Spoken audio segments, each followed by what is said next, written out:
It's noon. I haven't had lunch. I feel you. This is my lunch.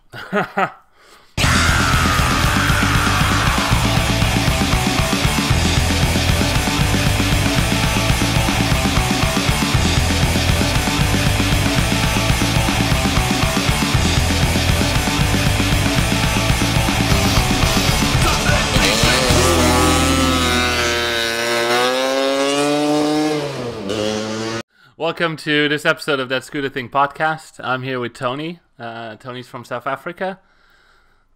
I'll just give you the floor real quick. You go and introduce yourself. All right, 100%. So, I have a scooter tuning shop here in South Africa in Johannesburg. I haven't been doing it for that long, but I have a vast history in building engines, in building racing engines, and just generally making vehicles quick. Mm-hmm. But yeah, so we specialize in classic scooters. We also do modern scooters, and we just try and make them as fast as we can, man. That's the aim of the game. Cool. So we have this reoccurring segment on our show, or hoping to make it, because this is going to be episode 2. It's like, what are you working on right now, or what are you working on right now, and then we'll talk about what are you riding right now. All right, so what I'm working on right now, I've just finished the NASCO 225 kit on a Millennium PX. So it's really, like, as far as I'm concerned, the daily driver that you could ever wish for. It's got a relative amount of grunt. It's nice and long geared, so we can happily cruise at like 120, 130 k's an hour, which is what, like 75 miles an hour, 80 miles an hour. 75, 80, yeah. And so she happily cruises there, and it's nice and light on juice. It's got the disc brake already. It's got all of those nice little features, and it just makes for a really, really good daily driver. So you got PX 200s over there? Yeah. So we got PX 200s over here. We got PX 150Es. We got the last sort of Millennia 150Es as well as the 200Es. The only sort of Vespas that we didn't get was PKs. For some reason, they didn't see the need to bring PKs in. Mm-hmm. We pretty much got everything else. But yeah, going back to what we're working on real quick, we've got a 53 Hoffman, a fender light that Mm-hmm. we're busy doing for a customer, which is turning into a beautiful bike. We're not really sticking too much to being an original restoration. It's going to be a bit of a hot rod, and yeah, we're keeping it as a surprise for the customer. He's sort of given me carte blanche and artistic license on it, so it's turning into quite an interesting build. But that one should be done hopefully in a few months' time. Then we've got a little Primavera 125 that's got a 130 kit.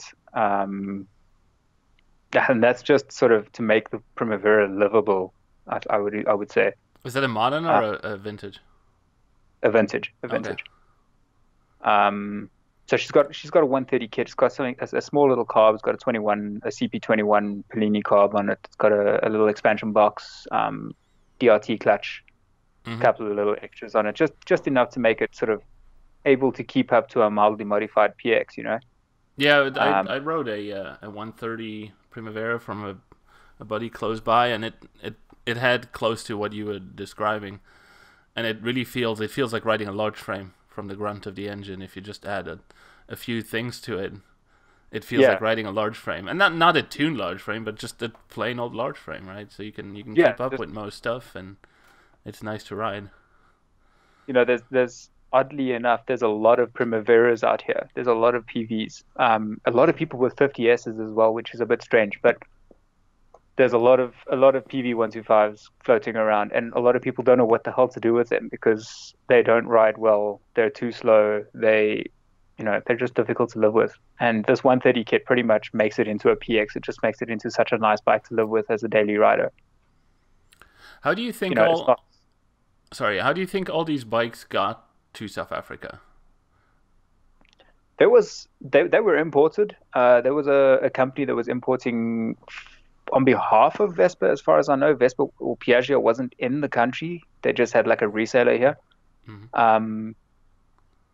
And yeah, they legitimately were sold as brand new bikes and have been since I would imagine the sort of 60s, late 60s.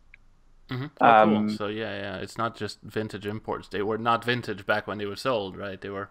Yeah, they were new bikes. Yeah. So, which is fantastic. There's some stories of guys that have bought the bikes when they were brand new and have just kept them and sort of just grown old with them, if you will. Is there a specific like South African model that you know of? Because here in the US, to give a little background, here in the US they have a specific tail light. And the Primaveras, for example, have turn signals. The Sprints have these really ugly turn signals off of their handlebars. Yeah, so we also got the turn signals on the handlebars on some of the Sprints. I believe some of the imports would have been, or some of the bikes would have been Eurospec, and some of them would have been US spec. Mm-hmm. In South Africa, they did try very hard to get the indicators going quite early on. So you'll find, like, for instance, I have a Sprint in the garage that's got the bar end turn signals. I don't know if your ones have got little stars on the side of the actual lens. But yeah, it had these funny little turn signals, and then some of them just don't. I've seen sort of fairly late model bikes that don't have turn signals. So I'm not really sure what the whole purpose was of. Oh hell no, they're definitely not that ugly. I just saw the picture. Oh, you just broke Mark's heart. He loves that bike. Mark's the guy who was on the show yesterday. He won this bike in a Vespa. But yeah, these are the turn signals that are on the US models. Wow, I've never seen that. And then the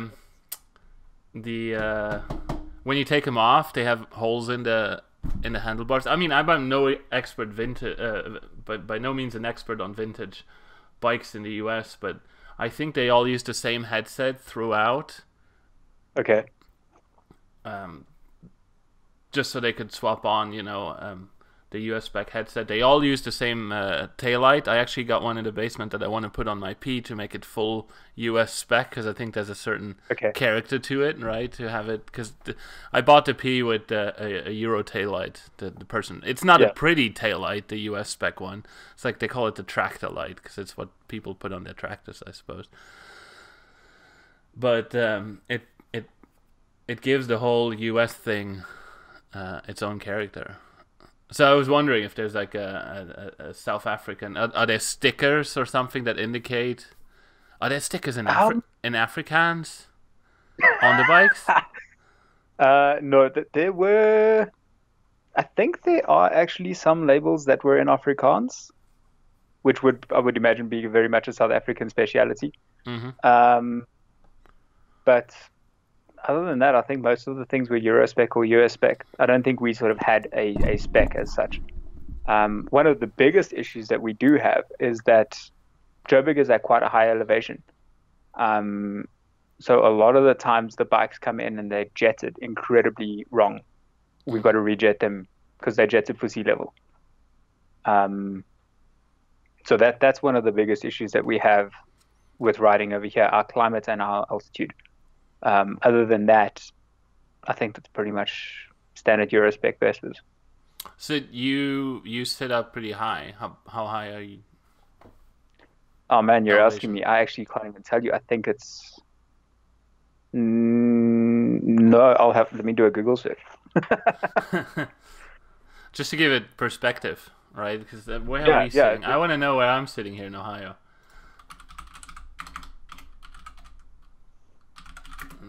Elevation 482 feet. Yeah, that doesn't help. I need metrics.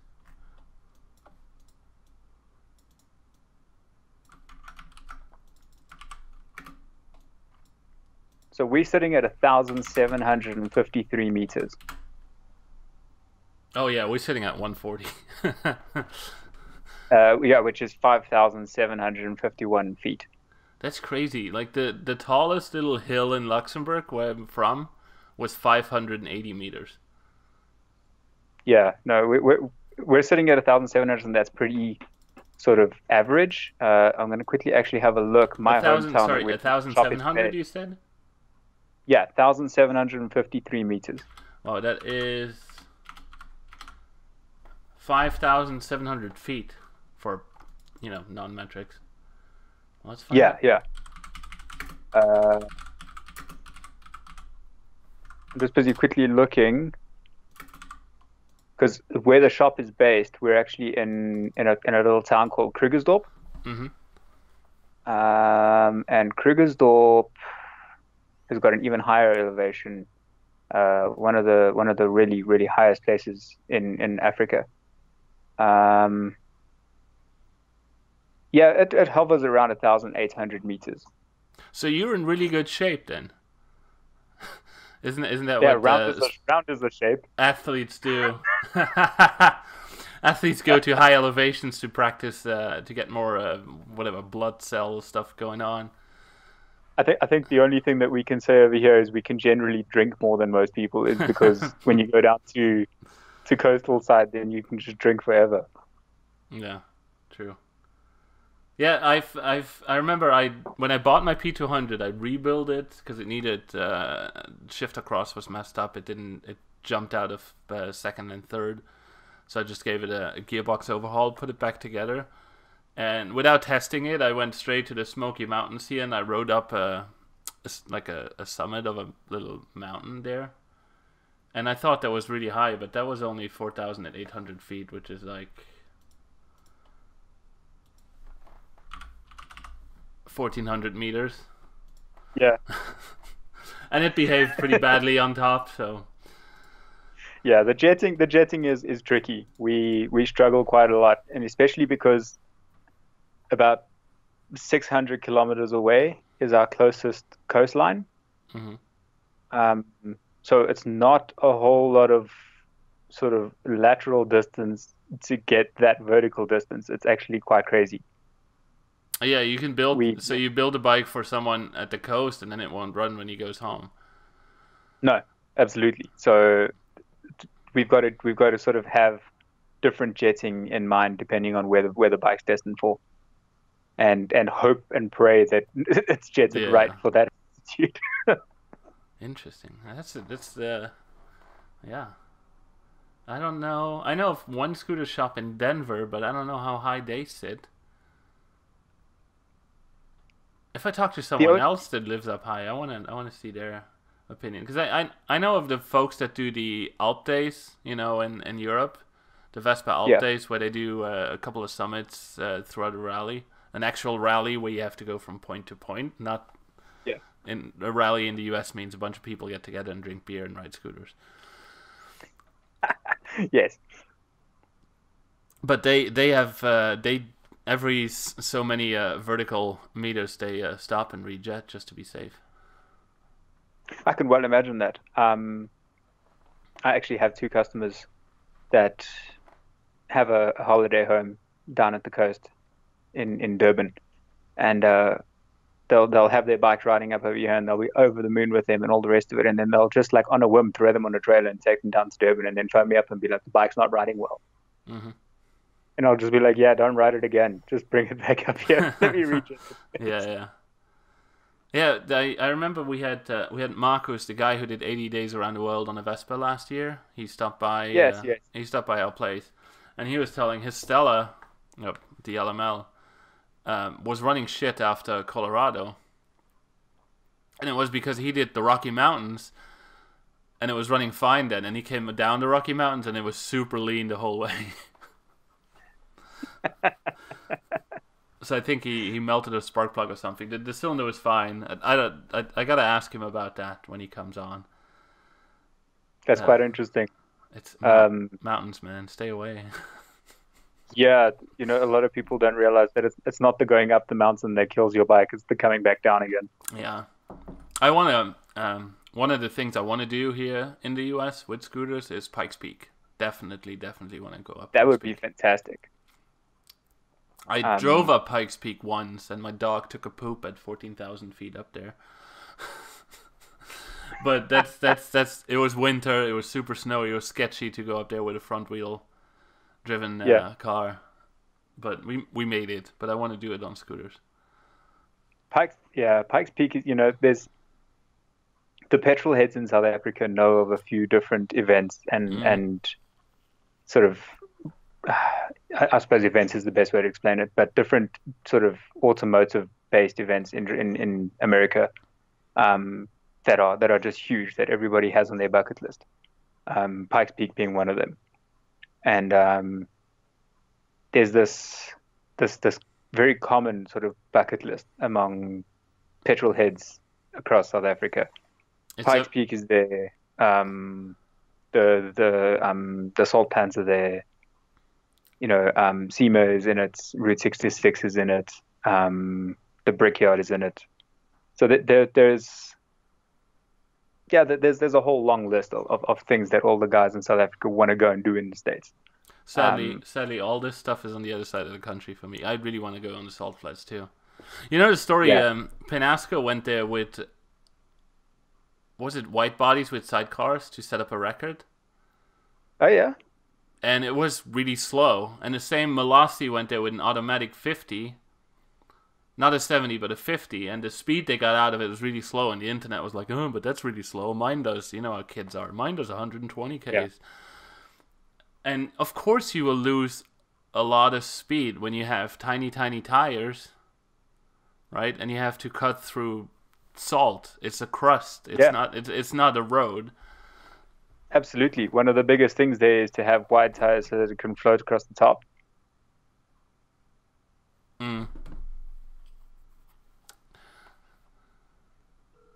Wait, what? Who am I calling? I don't want to call anyone. What the hell is wrong with my phone? Okay, sorry. Yeah, Salt Flats is something I want to go and check out. There was a guy a few years ago who tried to go with a P200 and he machined a Kawasaki KX 200 water-cooled cylinder on it. Tried to set up a speed record. But when I had Christian from PLC Corse over here, he mentioned that it's hard for scooters to set up speed records because there are no legal tires. And in order to set up a record, you need to have a legal tire on the track. Yeah, so nothing's rated for it. Yeah, most tires you can get for 10-inch and 3.5 are suited for what, 120, 130K? Yeah, sure. And I'm not saying everyone can reach that, but it's proportionally easy to reach 120 if you gear it high enough and you go flat on the salt flats, right? But as soon as you reach those 120K and you reach the limit of your tire, I think that's how it is. Your record is invalid because you can't go above your tire speed limit. Yeah, that sucks. Because to be honest, I mean, with it being 10-inch, they're such tiny tires. The centrifugal forces on them is so little. You would expect that they are highly over-engineered. Yeah. Yeah, there's another old race on a beach. I think it's on the East Coast, where people with old vintage motorcycle and vintage cars race, but they have to be built in a way that they would have been built back then, right? So you can't put a turbocharger on it. Yeah, you can't put a turbocharger. You can use a modern CNC mill to do stuff to it, right? But you can't, you have to ride a flathead hot rod or something like that. Yeah. Well, it's similar over here. We were involved in what's known as a historics racing series, where we raced different cars. They got different sort of year categories. So we used to race in pre-66, which means that it's a vehicle from before 1966, as long as it sticks to the technology that was around before 1966. Mm-hmm. So they would look at like the records of the guys that were racing in that sort of era and see what they had done to the motor, and that was the limit to your modifications that you could do. And we raced in that for a good while. I built a few engines for the series as well for a couple of different guys, and it's really interesting when you've got to stick to those guidelines. Mm-hmm. of building engines. You can use, like you say, you can use modern processes, but you can't use modern technology. So you can't run an overhead cam in a motor that never had an overhead cam. You can't that you can't use ceramic coating on the pistons because that didn't exist back then. Mm-hmm. So yeah, it does throw a different spin on things. I like to think that the classic scooter scene is very much like that as well, simply because not a whole lot has changed in two-stroke motors on classics. It's true, You know, right? You can. I mean, I built my stuff with a file and a Dremel in the garage. It's yeah, not like I exactly. have a Bridgeport mill or a CNC anything. Yeah. You can do it. I don't know if epoxy existed back then. I don't know if aluminium welding did either. I think they just Yeah. cast new casings.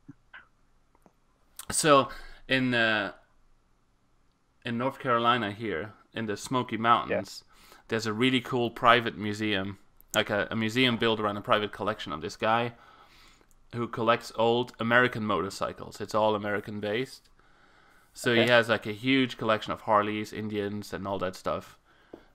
And the guy's there almost every day. It's called Wheels Through Time. I took my parents there, and we spent 3 hours, and they were sad that we had to go. Okay. It's just one huge barn. It's not a big museum, but there's so much to see.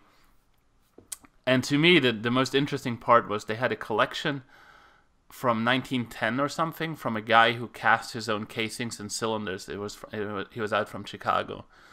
So they had all the molds, the wooden molds and everything to cast engine parts. And his book with notes in it, you could go through. It was super interesting to see how back then, someone cast aluminum engine cases. Not just cast aluminum engine casings, but then trusted them to race with Oh, them. yeah. Yeah. And I think that's where it starts getting hectic. You build your own motor and you don't trust it as far as you can throw it. Even when it's running nice and sweet in the back of your head, you're always thinking, maybe I did something wrong.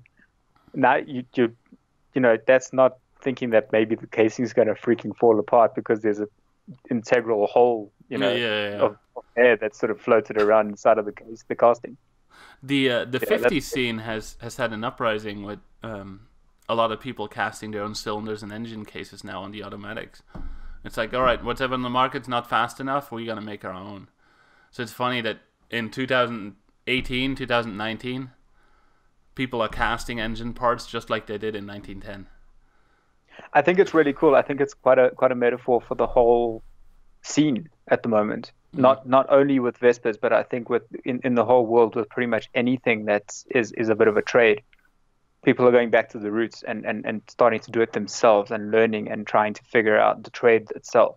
Yeah. You see it in a rise in things in like blacksmithing, and you see it in people that are starting to tool things again. And I think it's fantastic. It's for a long period, I think people just didn't know how things were made, and they just arrived on their doorstep when they ordered it, sort of thing. Yeah. And I think it's largely in part due to the internet. People are now being able to learn how to do something if they're interested or when they're bored. And hopefully it gives rise to more people wanting to do things themselves. I'm a huge supporter of people wanting to build their own motor, people wanting to work on their own scooter. A lot of people are lazy and sometimes just don't have the time. But for people that do have the time and the resources and it's so inclined, I fully support people to rather work on their own bikes than bring them into the shop. Oh, so you're not worried about people learning it, and then they don't come and give you money? No, it might be to my own detriment, but I believe that this is a sickness. You have it, I have it. Mm-hmm. There's a few people that have it. People that don't have it, when they start working on their bikes, will get it. And then all that's going to happen is they're going to have another Vespa and then a third one and a fourth one. And before they know it, then now they're going to need help doing the next level. And then you can teach them with that. Yeah. And I feel like it's a never-ending circle. I don't think it helps to be stingy with knowledge. Yeah, that's a good point. So what are you riding something right now? Do you have any scooters that are your own? Yeah, I actually have a LML Star 150 that's got a 187 Pelini long stroke kit. It was one of the later stars, so it had the reed valve set up. So we've gone with nicer pedals in the reed valve. It's got a 26 SI just because I wanted the auto lube and all of that function still there. and just a nice little expansion box and some longer gearing and a coaster too. And it's a fantastic little bike. It's not what you would call fast on top end, but I didn't really build it for that. I built it to buzz around inside the town and collect parts and that sort of stuff. It really is like my shop bike. Did you use the aluminum kit from Pelini? Yes, yeah, the aluminum kit with the 8 bolts, head structure and whatnot. So straight out of the box, the 60mm stroke, you didn't have to space anything, you just put it on? Just put it straight on, matched ports, cleaned up all of the burrs and all that sort of stuff, and she goes like a bomb. Cool. Yeah, she'll top out at about, I'd say 105 k's an hour, 110 k's an hour, 65 miles an hour. Considering she's still got stock gearing, I think that's quite impressive. That's literally just the range that's moved on from the motor being able to rev so high now. Yeah, when I did the Stella with the Pelini engine, it was like 114 was at 8.5 or 9,000 RPM, 114 kilometers. So, look, I think that I could probably get a lot more top end out of it if I ran a bigger carb. I mean, with the 26 SI, that's what's choking everything. But I'm pretty happy with it. I don't have to worry about it. I have to throw petrol in and go. I don't have to worry about oil mixing or any of that. And it stays relatively set up. I've done almost 3,500 Ks in the kit since I put it in, and I ride it. I literally wring its neck every time I climb on that bike. Have you ever thought of, because that's what, when I built Stella engines for friends or whatever, I always put P200 gear. Like, I mean, it has P200 gearing, but I put the P200 primary in it, and then I'd really like to put a short fourth in it, because you stretch out your gearing and then you cut that hole in the back, on between third and fourth, and it's so much fun. Absolutely, a short fourth is the next thing that I'm doing with it, and then I'm also going to throw a 23 tooth Corsa on. Just because if you're going to throw a short fourth on, it makes sense to lengthen your first, second, and third, because the first is so short. It's actually ridiculous. I haven't tried a longer first. That would be something I would try too, but there's no cheap way, right? I actually no, because there's no prime. Yeah, the first gear, there's what DRT that makes a longer first, but that costs $100 per gear or something like that. That's a bit silly. Nobody has time for that. Yeah, but if there was a cheaper option for a longer first, that would be something. Maybe the problem is it doesn't help making just a longer first, because just a longer first just means that your second's going to be short. Yeah, that's true too. The short fourth is the ultimate answer. All you need to do is just make your gearing a hell of a lot longer overall, so that your first follows your second, follows your third, and then your fourth gear where you battle is shorter. What did you put in that 225 you were talking about? The 225's got a 2024 primary, and it's also got a Coaster 2 with some different plates in it. I think they were DRT plates as well. And that also, we need to put a short fourth in, even though it pulls fourth gear and it doesn't. When you change into fourth, it doesn't fall out of the power band. It's got a very broad power band. Because by the way, that 225 also runs a 28 Penasco SI. Okay. So it also only revs to about 7.5, 8,000. But because of that smaller carb, your airspeed is pretty high, low down on the rev range already. So I think that's why it's got such a broad power curve. But that doesn't fall out of the power band when it goes into fourth.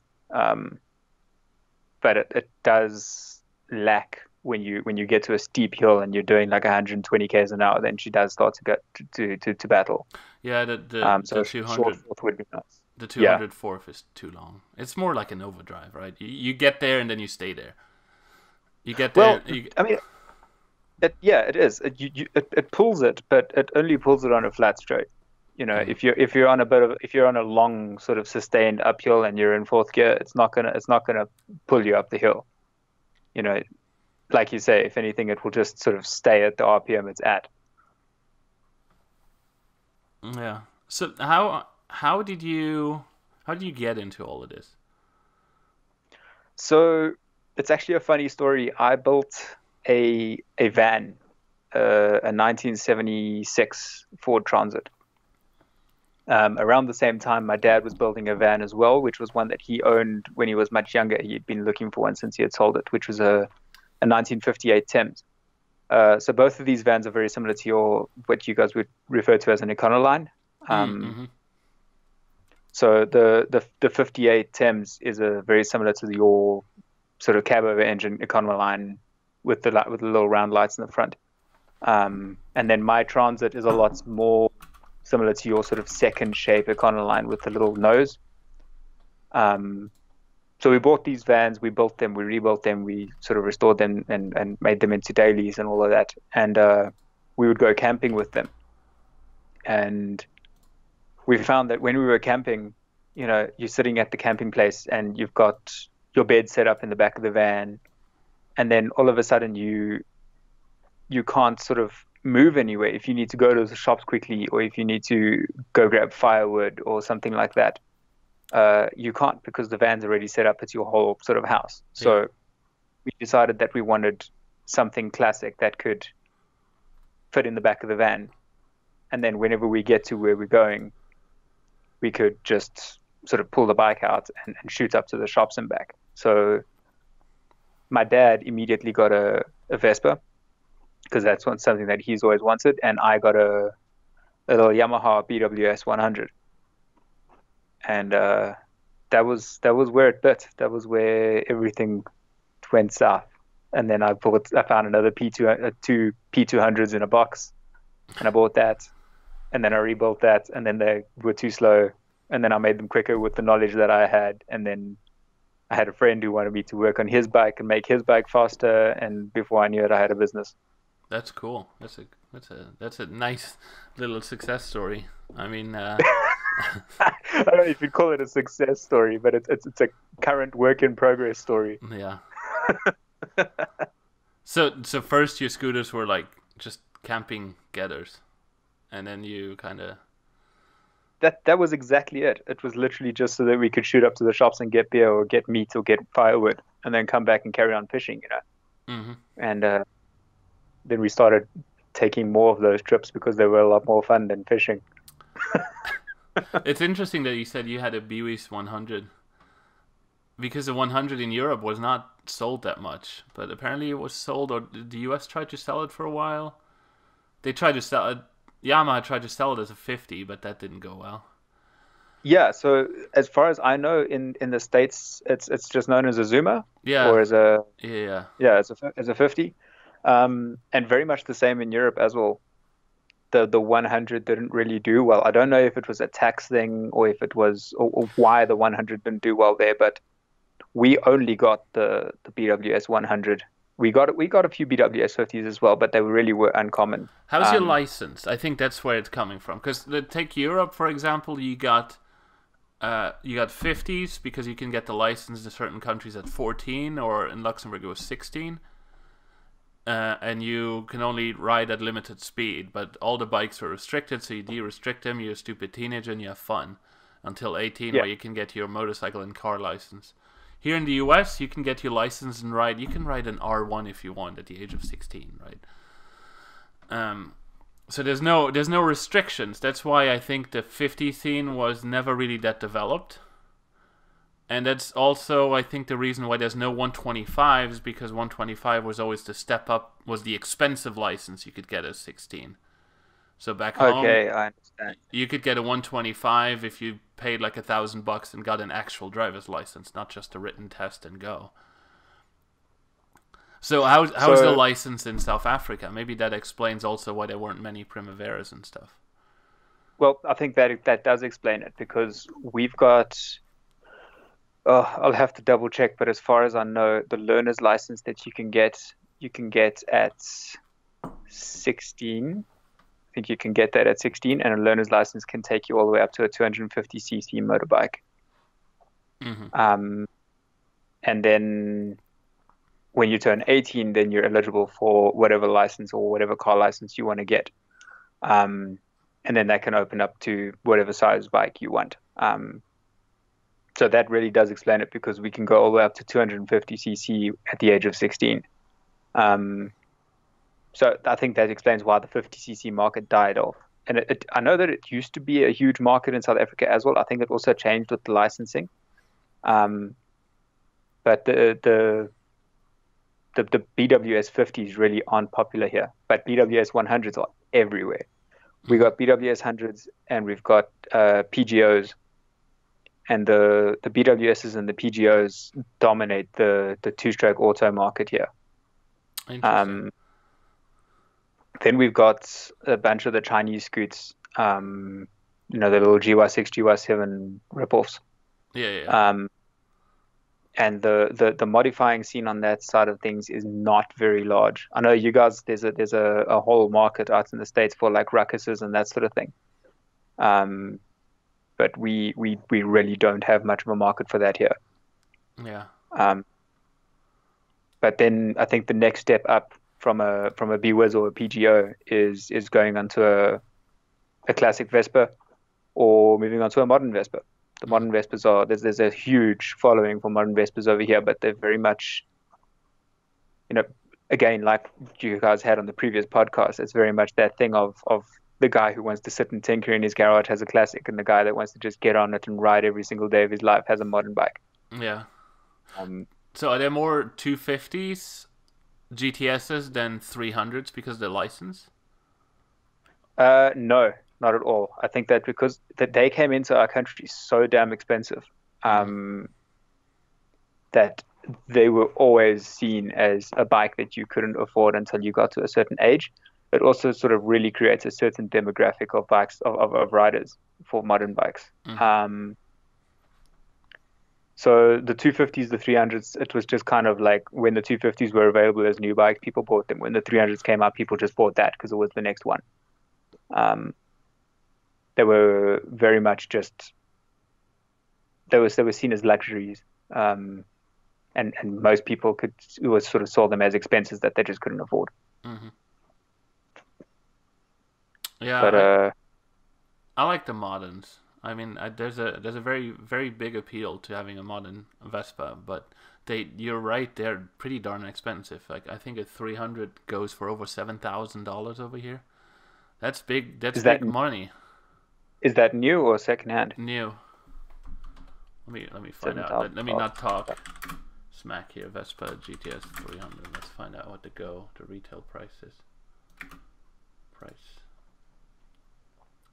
Yeah, just under 7,000 for the touring model. All right, so that's actually really interesting because let me quickly have a look. $7,000.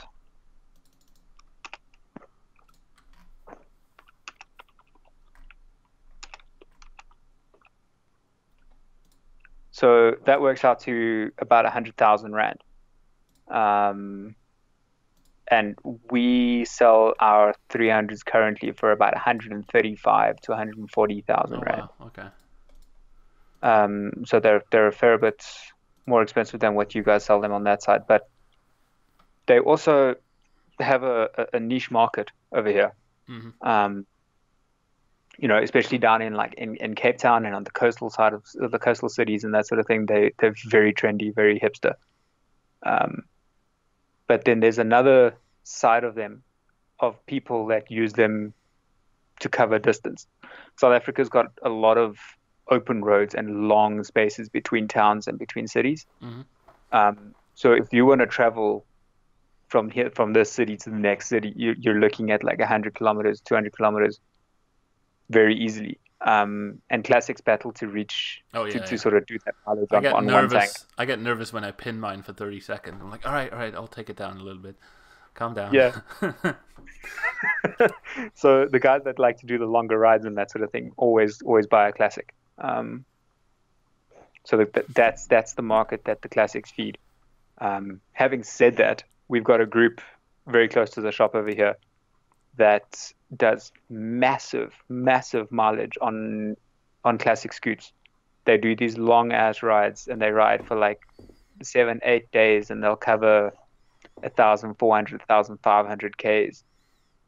Wow. And it's just crazy. They do these super long rides in these convoys. They only ride at like 70 k's an hour, so they're riding really slow. But I don't think it really matters. They sort of see the country. They'll head down to the coast, and they'll take a backup vehicle, and if anything goes wrong on the road, they just load the bike on the trailer, and then when they get to wherever they're going that night, they fix it there, Hmm. and then everybody sort of carries on the next day.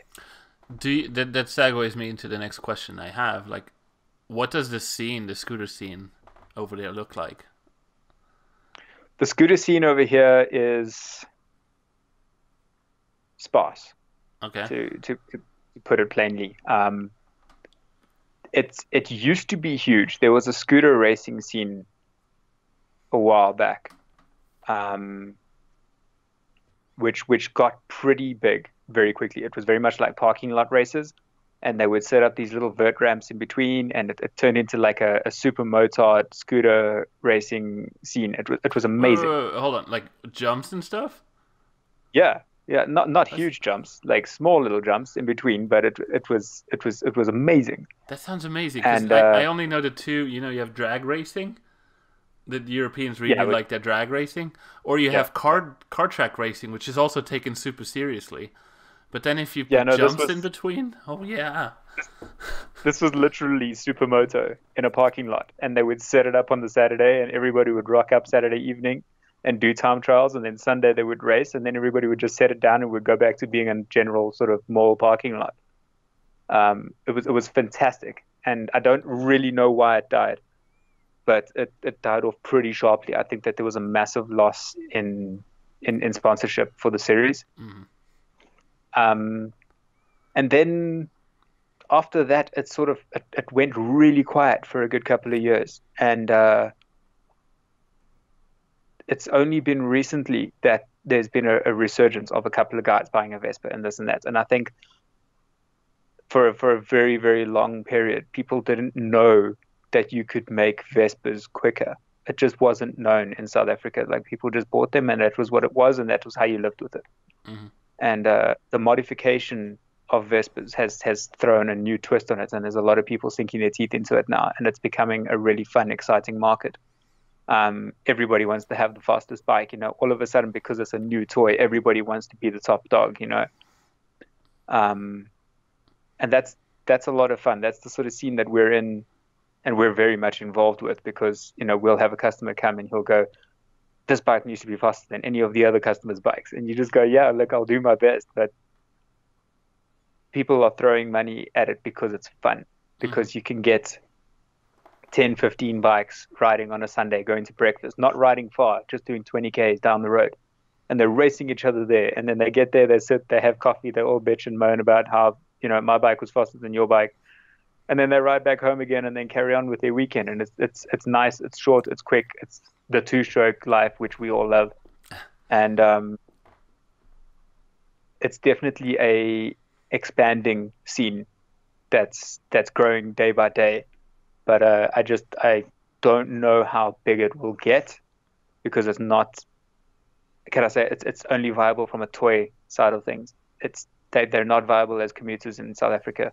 Mm-hmm. The roads conditions are just hectic over here. So if you're riding a bike, you need to be able to get away from the cars. If you can't get away from the cars, you will be involved in an accident at some point. Mm-hmm. So if you don't have a really quick classic, people don't use them to go to work and back, unless you're in the middle of town and everybody's stuck in a traffic jam all their life. In any case, then it doesn't make a difference, because then you just go between the cars. Yeah. But from that perspective, the modern makes a lot of sense. A lot of people buy them as commuters because they can go without a problem. You can wring its neck all day long, and you don't have to worry about the thing overheating or heat seizing or anything like that. How's the temperatures where you are? Like, how hot does Temperatures, it I would say in the summer our general hot temperature is about 35 degrees Celsius. It can get upwards of 40 depending on if we have a heat wave or anything like that. it get? Mm-hmm. But our lower temperatures don't go low. In winter, it's very scarce that we'll go sub-zero degrees Celsius.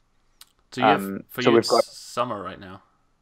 yeah, we're in summer at the moment. I want to And trade. yeah, you guys have had a hellish It winter. snowed. There's snow outside. My dog doesn't want to come in because a husky. He's outside in the yard and he doesn't want to come back in because he lives there now. Yeah, you guys have had a freaking hellish winter. It's actually been crazy. We've been watching it from this side. Yeah, Carrot got a new bike and she's upset too because she can't ride. Well, she can, just like she said last time, that she just gets drenched. Yeah, and now there's salt everywhere. I want to take my SS out, and I'm not gonna do that until it rains at least 3 or 4 times. That bike turned me into like a vintage snob, like, oh, my bike's I gotta polish it up again, and it's not even. It's good. It's not even that pretty. It's not. It even doesn't that matter. Pretty. It's good. There's certain bikes that bring out certain personalities in you. Yeah.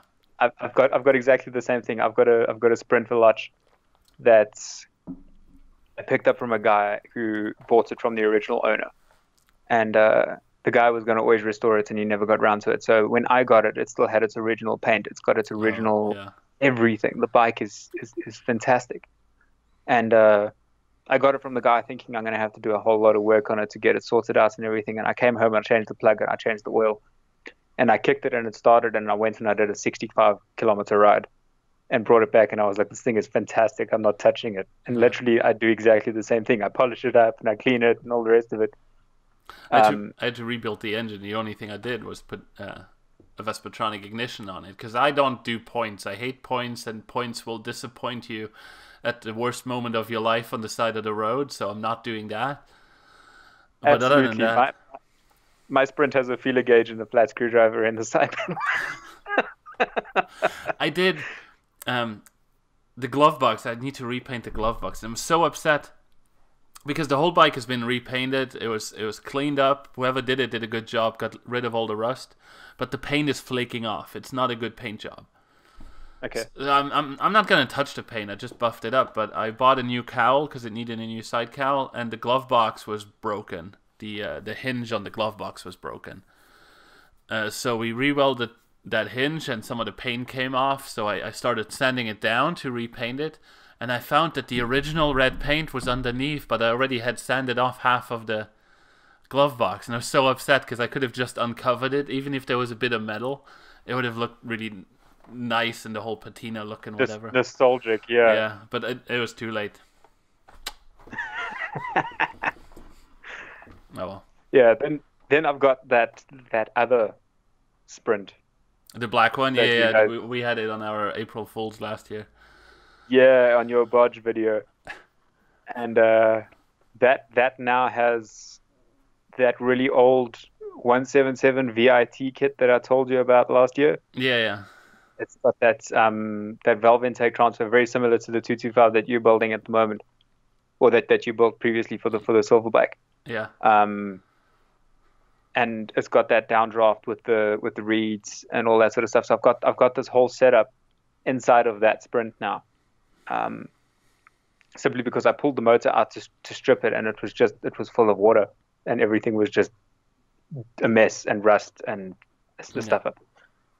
And so I just threw that motor to the side, and I had that one sitting in the side of the garage, and I was like, hey, this could go in. And I just sort of stuck it into the back of the Sprint, and I haven't gotten to it since. So that's the next project, so that I can have this really bad patinaed rust bucket standing next to this pristine original Sprint, and I can have one or the other depending on what mood takes me for the day.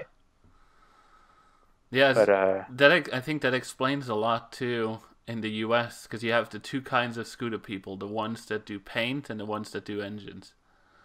Yeah. Right, and I don't do paint. I struggle with even doing a rattle can job. So I come from a very, how can I say, a almost OCD side of restoration, because I used to rebuild classic cars. Mm-hmm. So everything was about getting the details right. Everything was about getting the paint right. Everything was about getting, it down to the way it came off the showroom floor. And I went into Vespas with that attitude. and created a few flawless restorations. And I just got so bored of it so quickly because I just didn't want to ride them. Yeah. And I've now got, my black LML, my shop bike with the 187. I had the unfortunate misfortune of a guy turning in front of me the other day, and the front wheel locked and it just dropped down. And, it was a brand new LML, or as brand new as you could get. And the whole side of it is now scratched, and the side part is scratched and all that sort of stuff. And I looked at it and I was going to tear all the stickers off and I was going to repaint it and panel beat it, and I've just left it. And I actually almost prefer it because now I can use it and I don't have to worry, and I just ride it for what it's intended for. Mm-hmm. But I do think that there's a place out there for pristine bikes. Oh yeah, absolutely. But I don't know if that place coexists with rideable bikes. Yeah, that's a good point. Either you ride it or you clean it. Yeah, absolutely. I've got a 300 GTS that I've just rebuilt. That's actually going to be a bit of a shop bike, because along with having Moover Speedshop over here, I also have two other companies that deal with Vespas in South Africa. The one company is called Root Vespa, and we sort of supply parts and your general sort of replacement stuff and all that sort of stuff for Vespas. And then the other company has the Pelini agency for South Africa. Mm-hmm. So I wanted to create a Pelini bike, as a bit of a show bike for the country, because we don't really have much support from the teams or support from the manufacturer side of things. So nobody really knows what parts are out there. So the plan was to make a bike that had everything on it, and you could sort of ride it and you could get an idea and say, I want that on my bike, or I want that specific part on my bike, or whatever the case was. Yeah. So I built this really special 300 GTS that's got a GTS top section with a GTV headlights at the bottom as well. So it's got the double sort of headlight section. Yeah. With custom indicators, with a custom tail light that I welded into the back end side of it, and I tried to make it as different looking as I possibly could from everything that's riding around at the moment. Do you have pictures? I will try and send you a few. No, I think I've got them on my phone. I'll see if I can find it. Is that the one with the Pelini sticker on it? It was a gray one. It was a gray one, but there was a blue one that had the same headlight setup, so you can put that up. I think it's on the Pages banner. The gray one with the yellow headlight? No. No, that was the other one that I was getting to. That one was a really, really bad 250 that I picked up. And that 250, I put a 300 barrel on. I did the Pelini ECU. I did a different camshaft. I did the exhaust. I did the CVT kit. I did different injector. I did a whole bunch of things to it. Mm-hmm. And I really, really, really prefer riding that bike than I do enjoy riding the 300 with the double headlight that looks all shiny and clean. And I think it just goes back to the same thing. You don't worry about it. You just ride it, and you don't worry. You don't sort of, I wouldn't say care, but you're not sort of stressed about riding it and getting hurt. Yeah. Or hurt the bike. So that's my sort of modern shop bike. I'm fortunate enough to have two shop bikes. I'm trying to find it. I don't want to uphold the podcast. I don't know that I have a picture on Facebook of that grey one yet. Oh, it's a new thing. Yeah, it's a new one. I've only just. Well, let's just do the plug thing. Like if you follow Moover Speedshop on Facebook, you'll see the picture coming up. Absolutely, absolutely. I do try to keep up with the rest of the social media as well. So there is an Instagram page, there is a YouTube channel, but there isn't much content on there at the moment. We're trying to fix that. I mean, you have a shop too, right? And it's a different story. Yeah, and there's not much. There's not much help on that side either. So I run the shop myself. I do all the work myself. I don't have anybody working for me either. I try and have a personal touch on every single bike that comes in here. So anything that gets done in the shop, anything that gets rebuilt, any kind of engine work, any kind of modification is done by me. So there's a finite amount of work that I can get through my hands per day, and then still do video editing and social media content in the evening. But we're getting there. It's growing faster than what I had anticipated. So things are looking good. But we'll see how it carries on through what South Africa is going through at the moment. I anticipating this interview, I asked a couple of close friends, like, hey, do you have any questions to ask? Yeah. Let me pull them up. That would be interesting. What do you carry in your glove box? I love that question because I'm going to do that a thing when I try to present bikes. But while I have you here, what do you carry in your LML? Let's say your vintage, like your Stella. My LML it's got a helmet chain, because a lot of the times when I'm heading out to shops and things, with theft over here in our country, you don't want to take the helmet in, but you don't want to just leave it on the bike.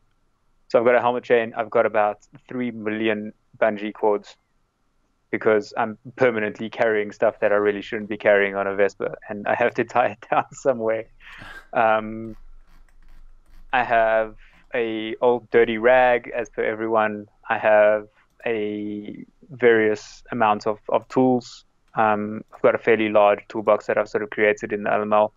I have a spare plug. I have a spare cable. I like your rack in the back of that bike. Yeah, I actually made that rack in a day. It was for a launch event that we were having at the shop, and I was like, my bike looks plain, I want something different on there. So I just sort of grabbed some steel and threw it together quickly.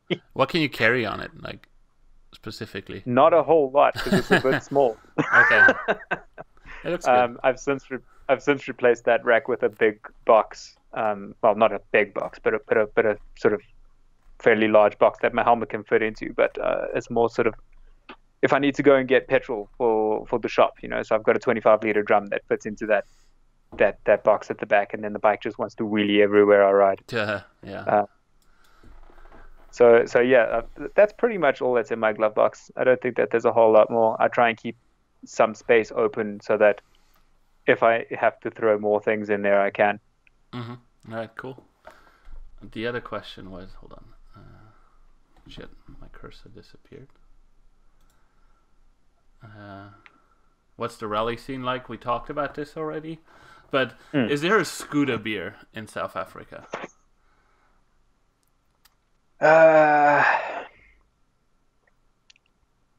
So it's quite funny. There's sort of the run-of-the-mill cheap beer that everybody drinks over here called a Black Label.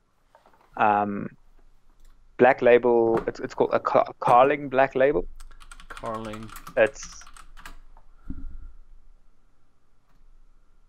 A Carling Black Label is a relatively dark beer. It's quite fruity. I would compare it to... Sure, I'm trying to think what I can compare it to that you would know. I wonder if I had a Black Label. I can't, because it's South African. There's a Black Label here that I had, but it's not this.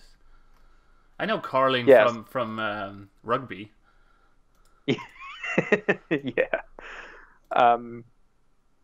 So a Black Label is I think the standard, simply because scooterists most of the time are cheap ass drinkers. Yeah. And they just want to get what they can to drink.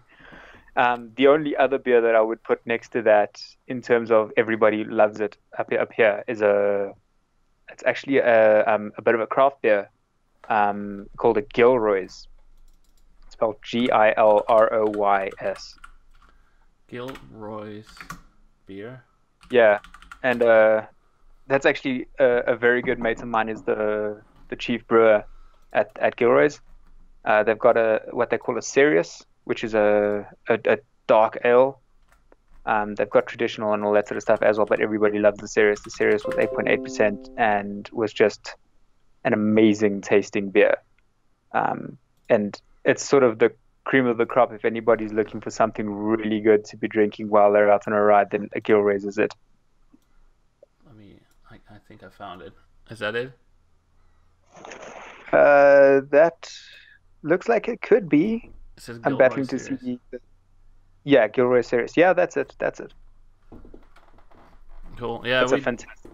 When I say we, it's our little group here. We drink PBRs because they're cheap. Pabst Blue Ribbons. Yeah. It's like it's not the epiphany of bad American beer, but what's the joke? It's decently tasting, but what's the joke Monty Python did? Sex in a canoe and American beer are both fucking close to water. Yes.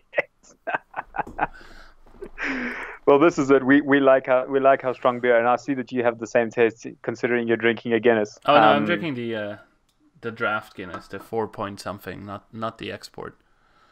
That's sacrilege. What? No, you don't drink the terrible. export. The export's the strong stuff. The draft stuff's the one right off in the pub from the thingy.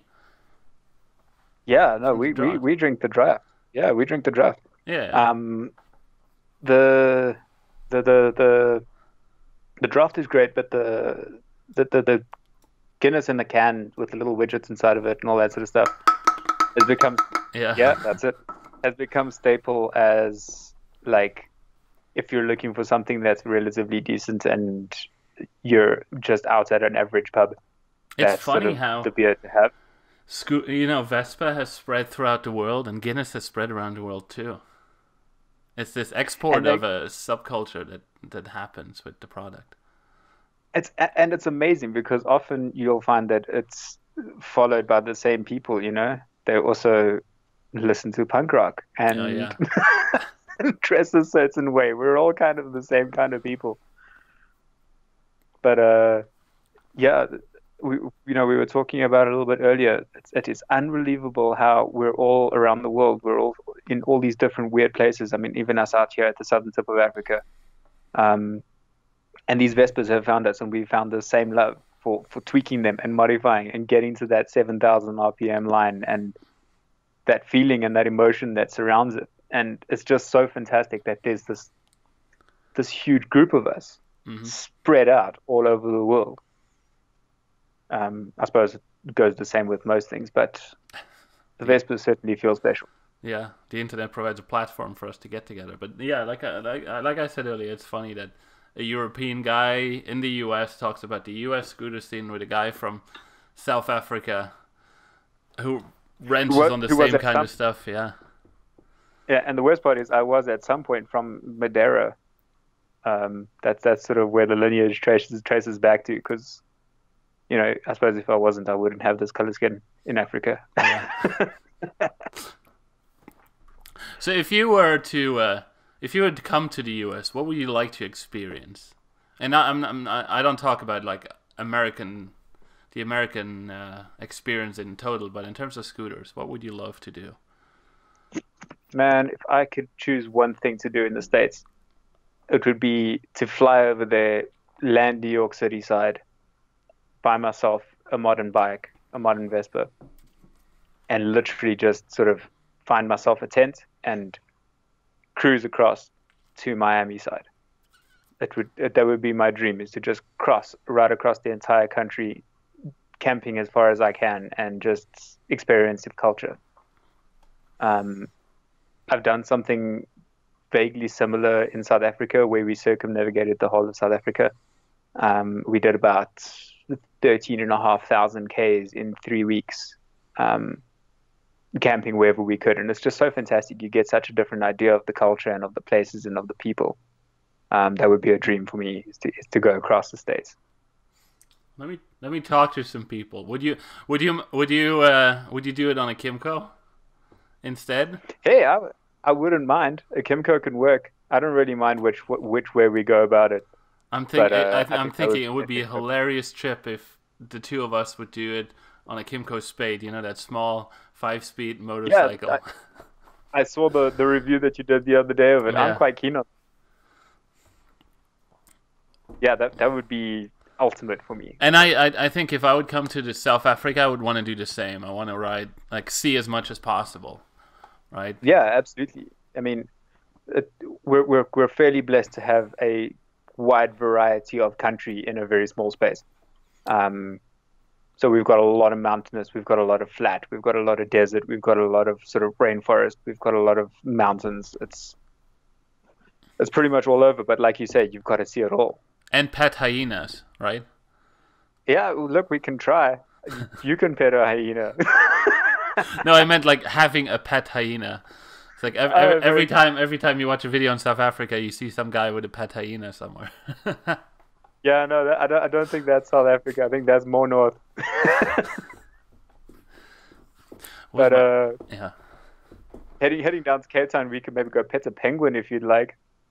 Oh yeah. So one of my first experiences in the US was here in the Cincinnati Zoo. They have this like pet a penguin experience. Yeah, okay. So I went to pet a penguin and I learned that they are a nuisance in South Africa. Yeah, absolutely. Especially down in the Cape. It's quite amazing. Like watch this documentary where they annoy these house owners. They just climb the fence and they're in their yard and everything. It's like and they're protected, so you can do absolutely nothing. Yeah, it's like having a pigeon that's protected. You can't get rid of it. There's another bird over here which is just everybody knows about it, and it's a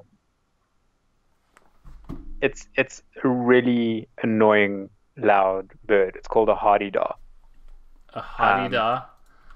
A hardy-daw. And they have the most annoying freaking call sound noise, if you will. It was actually really funny. Pharrell Williams came to South Africa a little while ago, and there's this video that he tweeted where he's sitting in his hotel room and this hardy-daw is screaming on the outside, and he's just like, what the fuck is that? What is that? Because they just don't shut up, and they're protected, and you can do nothing about it. When you have some time, go YouTube a video of hardy-daws.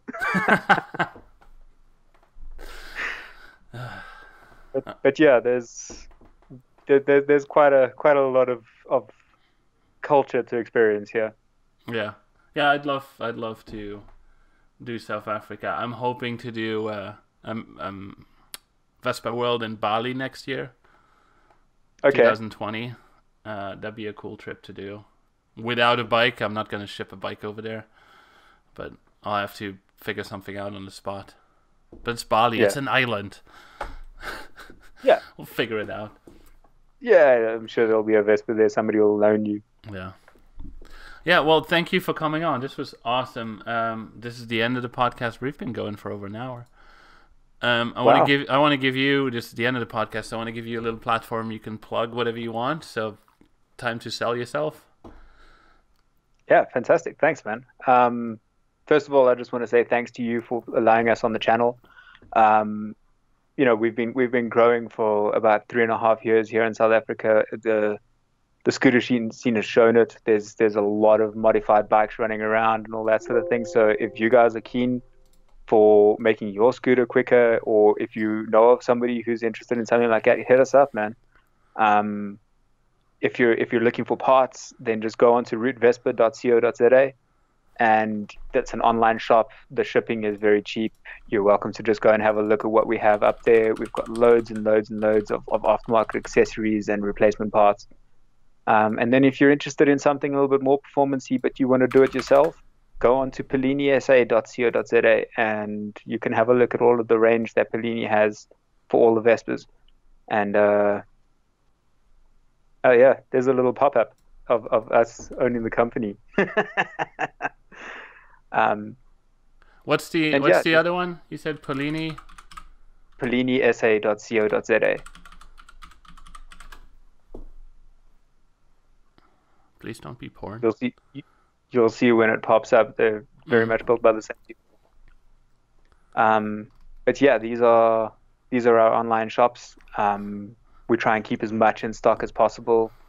And if you need any of those parts to be fitted, then come to Moover Speedshop and we'll fit them for you. We'll modify the bikes as you need.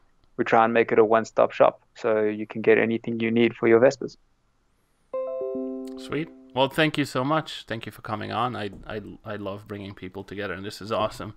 So maybe we'll work on something for the future where we ride America together or something. I don't know. I'm keen for that. You let me know. Yeah, we'll see. Well, thank you so much, and don't forget, comment, subscribe, all that good stuff. Don't forget to follow Tony on Moover Speedshop and all the others, and I will see you next time.